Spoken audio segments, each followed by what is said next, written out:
Hey there, it's Russ from Simplebooth and Yay Networks here to just give you a couple tips about design and best practices when it comes to setting up the photo booth, setting up the Simplebooth in real life, and just practical things to think about that you may not think about ahead of time. So I'm going to give you some examples and show things that were done well and things that weren't necessarily done well.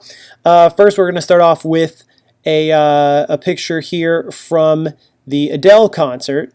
And a couple things I notice here is, so it's got two radio stations, which is fine.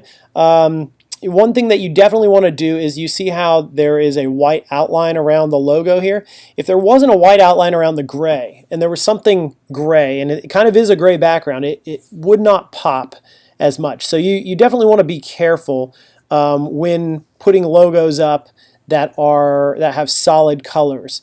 Chances are there wasn't going to be anything purple here, so I don't think they really had to worry about it. Plus the purple outlines the white, which is actually the white and the blue, which is actually the name of it. Now, the other thing that they did well is if they knew that there was going to be a prop of Adele, they probably wouldn't want to put Adele's face in it, so her face is in it twice. So they didn't add her face, they just put Adele Live 2016 at the bottom here. So overall, pretty good. I would say I would be careful aiming the camera on the Simplebooth, as the top of the tent is not necessarily the prettiest thing to look at, but overall not bad.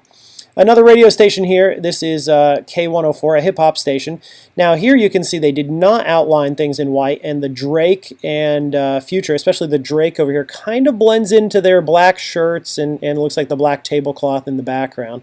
Overall, you can pretty much see everything though, and it looks good. Image is sharp. The good thing about the overlays is you don't have to have a really interesting background, and the movement is what draws your eye. The movement and the overlay. So overall, not bad. So here's one that was sponsored. It looks like the Kiss FM Jingle Ball, sponsored by El Rancho. And in this case, they did have a backdrop. You don't have to pay for a step and repeat. That's one of the advantages to using our photo booth. But here, the background is interesting. The photo booth is not aimed too high or too low. This kid could smile a little more, but at the end of the day, it's a good photo, good layout. Everything can be read. There's one for West Village. It's a bright green background, and that's fine. I'm not going to pick on design or anything like that. The photo booth in this case, you can see really the top half doesn't have anything but a Christmas tree. And if you want to show the height of the Christmas tree, I guess that's okay.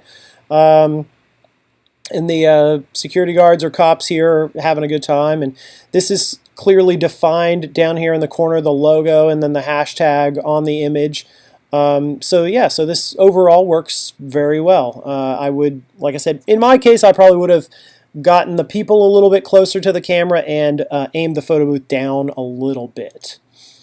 Okay, so here's another one for a radio station. As you can see, they forgot to add their logo into the gallery feature, so it says Simplebooth here, which is fine if you want that, but they do have their logo in the corner, and it's got this gray area here, so they're not having an issue with the black logo, and it looks like they gave it a little glow. And then at the bottom, the Guns N' Roses has gray, and everything's defined. Everything you can see really clear, and they gave them some props. Props are always good. If you have something to give people to use, all the better. This one for the star seems to be pretty good. You've got a nice image of the field as a backdrop, so that's pretty cool. The star, as you can see here, don't forget that you can add levels of transparency. It doesn't have to be completely opaque or completely transparent here. I think it looks like it's maybe about 85 or 90%, and it looks pretty good. Going over to Topgolf Mother's Day, very clearly defined graphic with the logo and Happy Mother's Day. That's not going to blend into anything. And then a nice little backdrop, and it looks well lit. Overall, a good job. Another Topgolf with CDW, as you can see here, the semi-transparency. The one thing though is I would aim it down a little bit. You're missing the whole top third of the image as only the backdrop. So bring the people closer to the camera, or aim it down so you get more of a full body in it. So and then another Topgolf location. We have these at Topgolfs all over the country. Charlotte, as you can see, Charlotte is the Queen City, and they said Charlotte let's party. In this case, had you only made it a white text or a black text, had it been black, it would have blended into everybody's shirts here. So if you don't know what people are going to be wearing, and most of the time you don't, and it's best to do something with some sort of an outline just to define it. Even if this was black with a white outline, it would still pop and you'd be able to read it. But in this case, obviously white with a gold outline on it, and overall looks pretty good. Fills the frame. There's not too much room at the top with nothing. It's a great image. So those are some examples of what you should do and what you shouldn't do. If you have any further questions, feel free to hit us up and ask us for our advice.